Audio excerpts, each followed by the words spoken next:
힘들었을 때 받았던 상처는 시간이 지날수록 선명해져요. 내가 신문 배달하러 그 담을 넘는 창피했던 순간, 돈이 없으니까 이게 뭐 어떻게 해야 되는지 모르는 막 이런 순간. 여러분은 그 힘들었던 시절에 지금의 여러분이 간다면 여러분은 어떤 대화를 하고 어떤 관계를 맺을 것 같으세요? 저는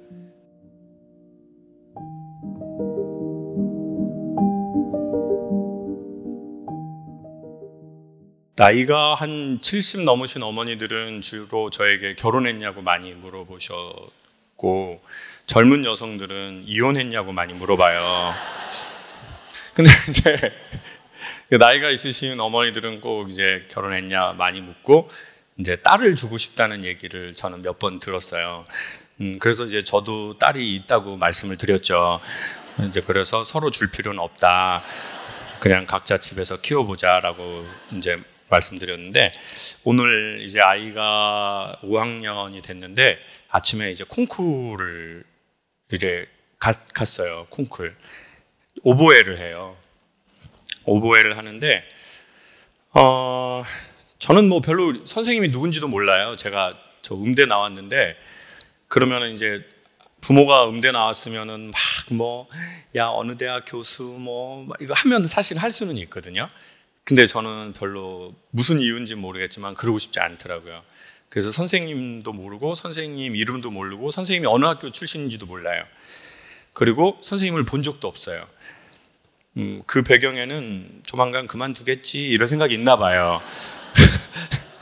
어차피 그만둘 건데 알면 뭐 합니까? 그거 그냥 피곤하고 뭐 인사만 많이 하고 피곤하죠.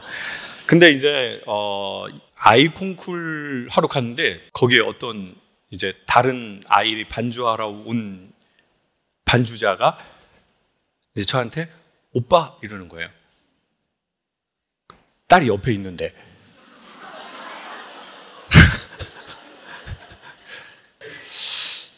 피아노과애랑 사귀지 않았는데 나한테 오빠라고 부르는 그런 관계는 없는데. 그 순간 머리가 정말 콩쿨 데려다 주러 갔다가 애가 옆에 있는데 이 친구가 저한테 오빠라고 하니까 이제 마스크 끼고 있고 하니까 모르겠더라고요. 근데 이제 학교 다닐 때 피아노과 한 3년 후배인 거예요. 이제 그러면서 저기 강연 잘 보고 있다고 오빠 저 기억해요? 이러더라고요. 못 하겠더라고요. 그거 모르잖아요. 왜냐면은 마스크를 썼죠. 이게 몇십 년이 지났잖아요. 근데 가물가물 기억은 나요. 기억은 나는데 이제 이 친구가 막 옛날 얘기를 막 이제 하는 거예요. 반가우니까. 오빠 그때 저 진짜 이렇게 강연 많이 듣고 있고 이렇게 이런 일 할지 몰랐어요. 그 학교 다닐 때 맨날 군복 입고 아니다 이러는 거예요. 이렇게 제가 학교 다닐 때 맨날 군복 입고 다녔거든요. 그래가지고 이제 성악과 동기 여자애들이 오빠는 언제 제대하냐고 맨날 물어봤어요. 왜 제대를 안 하냐고 그러더라고요. 그러면서 이제 아이 생각이 나는 게 아니라 제 생각이 나는 거예요. 저도 성악을 했잖아요. 이제 제가 성악을 처음 했을 때 저는 24살에 성악을 했어요. 되게 늦게 했죠. 24살에 했고 이제 군대 제대하고 제가 음악을 해야 되겠다고 생각을 했어요. 이제 그래서 이제 레슨을 받아야 된다고 그러더라고요. 음악을 하려면. 저는 그 레슨이라는 단어를 레슨 1, 레슨 1, 레슨 2 그 영어 교과서 이렇게 에서 처음 봤는데 저는 레슨이라는 단어가 일과 이과라는 말인 줄 알았어요. 근데 이제 선생님한테 그 뭐 레슨 사사 받는 걸 레슨이라고 하더라고요.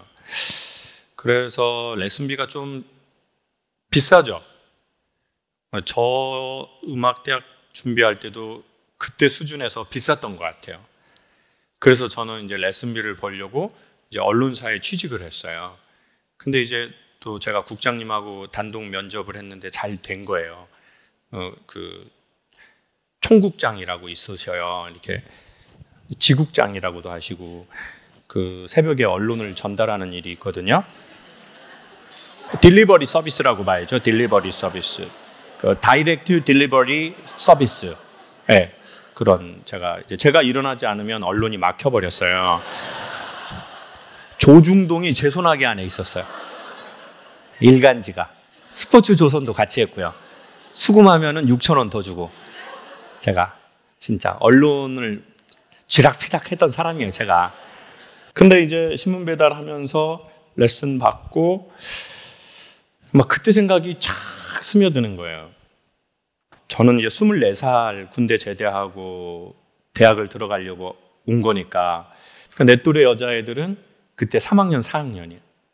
나는 그냥 대학도 못 다니고 전 재수에서 떨어져서 이제 제가 국립대 해병대 간 거잖아요. 그래서 이제 해병 유니버시티 이제 저는 납땜을 했거든요. 3년 동안 공고 전작과에서 납땜을 했는데 이제 피아노에서 도가 어딘지 몰랐어요. 근데 문제는 이제 음악대학을 시험을 보고 이제 제가 경희대 시험을 보는데 20명 모집에 182명이 왔더라고요. 예비 소집이래. 그때 저는 저처럼 음악하는 애들을 처음 본 거예요. 그날. 그때 저 63kg. 저 지금 79kg거든요. 그래서 한 16kg가 여기서부터 말랐었고 이제 성악하는 애들은 다 이런 애들이 왔더라고요. 안녕하세요. 뭐 이런 애들 막 안녕하세요. 교수님 안녕하세요. 뭐 이런 애들 막 머리 바야바 같이 크고 막 그냥 저는 막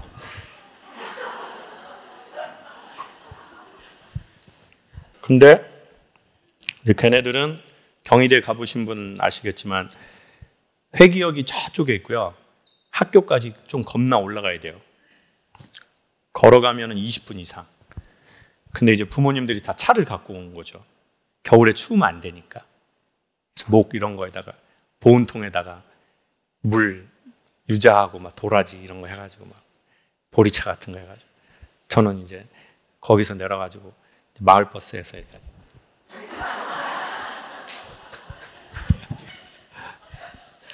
그래서 애들이 줄을 딱 서 있는데 이제 182명이 서 있더라고요. 이만한 애가 저한테 묻더라고요. 어느 교수님 제자세요? 저는 광렬이 형한테 배웠거든요. 저보다 2살 많은 그냥 경희대 3학년 학생한테. 그래서 그날 처음 안 거예요. 교수님한테 레슨 받는다는 걸. 학생들이. 저는 광렬이 형이 최고인 줄 알았거든요.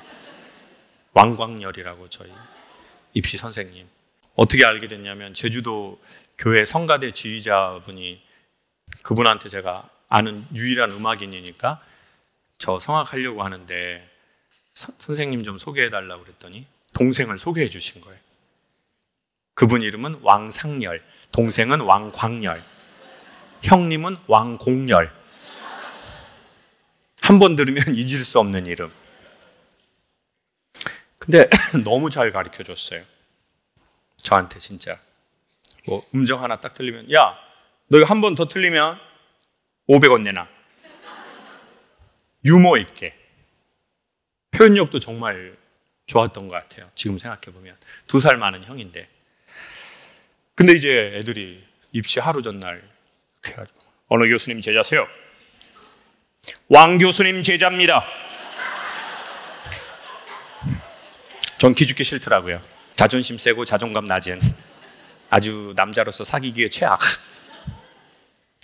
그랬더니 왕 교수님 어느 대학교 교수입니까? 서울에 내가 웬만한 대학교 교수 다 아는데 왕 교수라고는 없는데. 캐나다에서 활동하는 교수님입니다.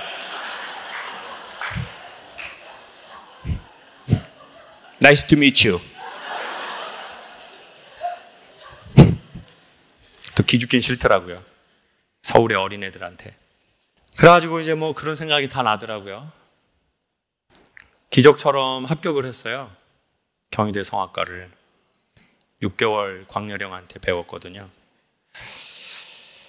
그리고는 신입생 연주회를 하는데 부모님이 안 오시는 거예요. 못 오죠. 아버지는 귀가 안 들리는데 제가 노래를 하는 게 무슨 의미가 있겠어요. 한번 오시면 비행기 값도 왔다 갔다 만만치 않고 그때부터 몸이 안 좋으시니까 어디 있을 때도 마땅치 않고 엄마는 글을 모르고 아버지는 귀가 안 들리시니까 항상 어디 이동하는 게 힘들어요. 이제 그런 걸 아니까 안 부르는 거예요. 신입생 연주회 때도 안 부르고, 졸업 연주 때도 안 부르고. 그래서 저는 제가 한 20년 정도 무대에서 하는 일을 했지만 별로 부모와 형제의 지지를 받은 적은 한 번도 없는 것 같아요.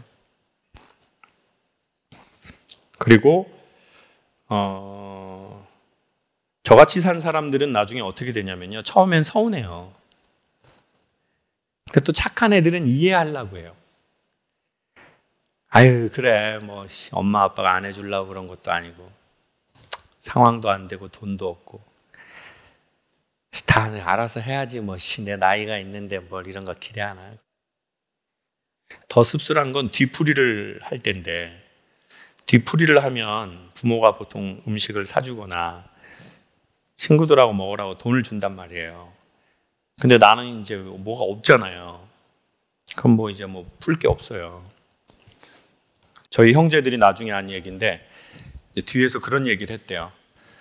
창옥이는 너무 이기적이라고. 그냥 막내라 가지고 지 하고 싶은 것만 하려고 한다고. 그걸 나중에 제가 알게 됐어요. 누나 중에 한 명 스파이가 있거든요. 그녀의 이름은 김미자. 아주 입이 싸고 말이 많은 김미자. 그냥 김미자에게만 얘기하면 온 집안에 퍼지는 그런 아주 그 통신병이라고 봐야죠. 통신병. 통신병. 아주 요게 그냥 나는 누나한테만 얘기하지 말라고 해서 얘기했는데 모든 가족 구성원이 다 아는.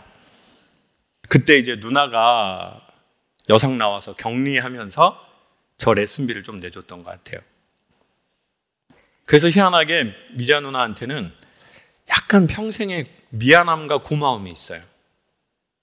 여러분, 사람이 좀 나 어려울 때 나 도와준 사람 기억나죠? 그래서 제 강연이 유난히 막 좋아서 기억에 나는 게 아니라, 오늘도 거기 콩쿠르를 갔는데 한 5분이 오셔서 이제 이렇게 막 남자분도 이렇게 얘기하시는 거예요. 요즘엔 남자분들도 강의를 많이 보는 것 같아요. 나는 자연인이다 보다가 제 강연으로 넘어온 것 같더라고요.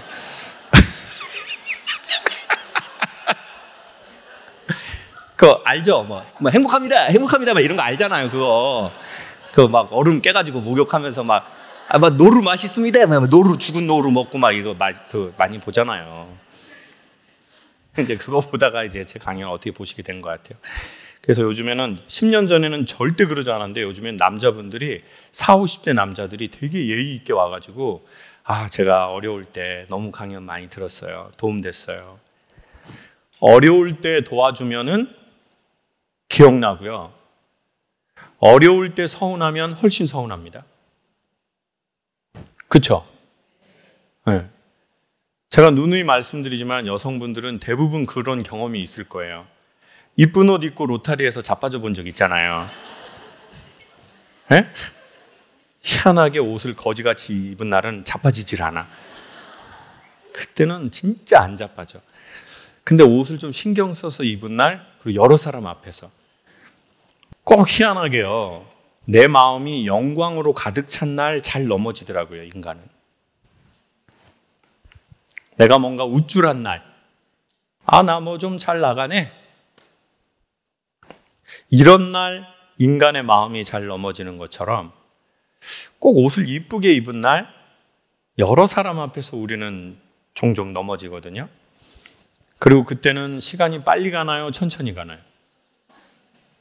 왜 천천히 간다고 생각하세요? 창피하니까 천천히 가요? 왜 그런가 봤더니 인간은 뇌가 고도의 AI거든요. 그래서 시간은 절대적이지 않대요. 여러분, 친한 언니하고 동생하고 너무 친해. 맛있는 거 먹으면서 수다 떨면 시간이 천천히 가요, 빨리 가요? 빨리 가죠. 남편하고 둘이만 있으면 시간이 빨리 가요, 멈춰 있어요, 뒤로 가요? 시간 여행자 같은 놈이요. 그놈은 시간을 뒤로 돌려버려. 야, 어떻게 해석을 해야 되지? 내 남편도 시간이 천천히 가실 거예요. 또 여러분 만나서 얼마나 시간이 천천히 가겠어요. 그냥 군대 같을 거예요. 군대. 제대 없는 군대. 이게 뭔 일이래요? 뭔 일이야 이게? 제대를 해야 되는데 진짜. 몇 년째. 정말 짜증나. 그러니까 이 시간이라는 게 절대적이지 않거든요. 쉽게 말해서 인간의 뇌가 재밌다고 느끼면 빨리 가고, 난 지금 힘들어. 여기 나 원하지 않아. 더럽게 재미없어. 그리고 나 관심이 없어. 이러면 인간의 뇌는 집중하지 않거든요. 시간이 천천히 가요. 근데 살다가 힘든 날은 왜 시간이 천천히 가나 봤더니, 다음에 이렇게 힘든 날이 오면 뇌가 주의를 하려고 하는 거래요. 아예 오지 않든, 오면은 빠져나갈 구멍을 찾아내든. 이제 그러니까 초당 사진을 여러 장 찍어서 시간이 늘어나는 거예요. 그리고 그때의 장면이 확대돼서 기억되는 거예요. 그냥 기억이 아니라 아이폰에 그런 기능이 있는데, 이걸 누르면 확 커지는 거 있죠. 그 기능 아셔요?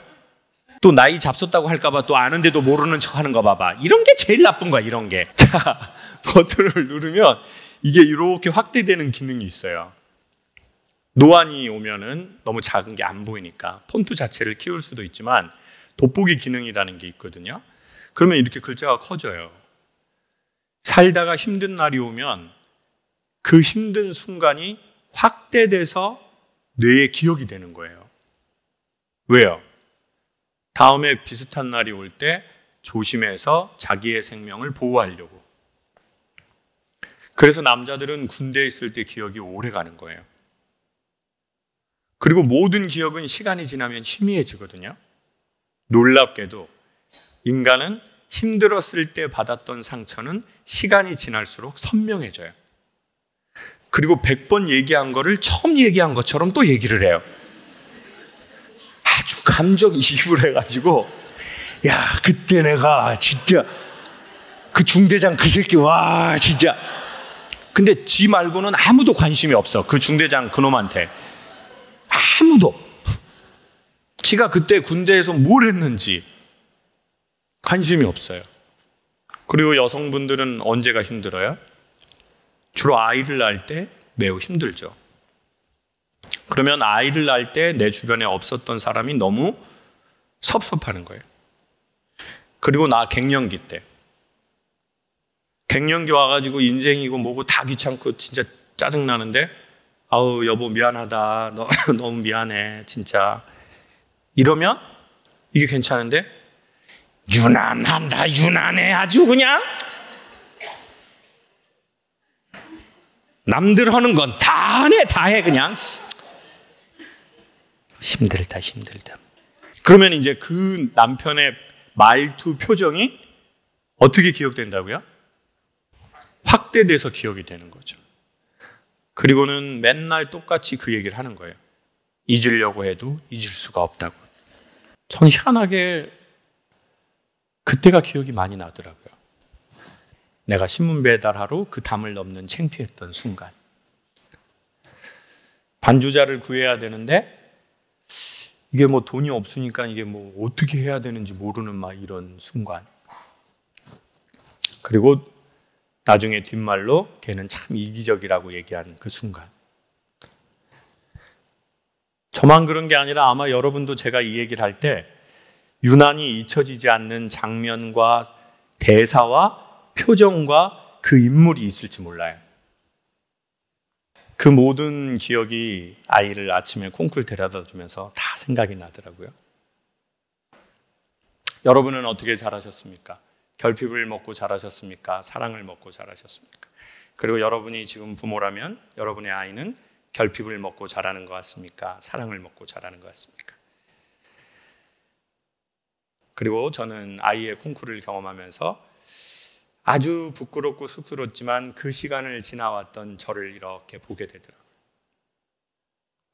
우리가 왜 이런 단계가 전 중요하다고 생각하냐면, 우리는 항상 외부의 그 무엇과 문제가 생길 때 이거하고 나하고의 관계를 생각하는데, 제가 경험하고 사람들을 만나면서 느껴본 바로 대부분의 관계는 자기하고 틀어진 경우에는 외부의 관계가 좀 잘 틀어진다는 걸 알게 된 것 같아요. 그러니까 연예인 경우에도 어떤 남자를 만나도 비슷하게 틀어져요.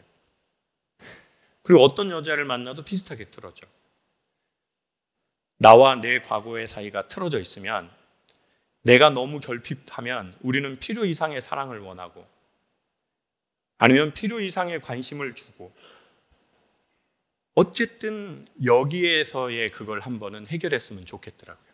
그리고 만약에 저는 그 친구에게 다시 24살의 그 친구에게 저는 지금의 제가 가겠다면 어떻게 해줄까라고 생각을 오늘 해봤어요.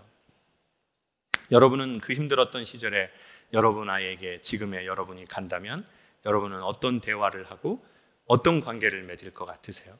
저는 그 친구에게 콩쿨이 끝났으니까 따뜻한 뭔가 국물이 있는 걸 사주고 싶더라고요. 샥스핀이라든지 따뜻한 국물 있는 샥스핀 같은 거.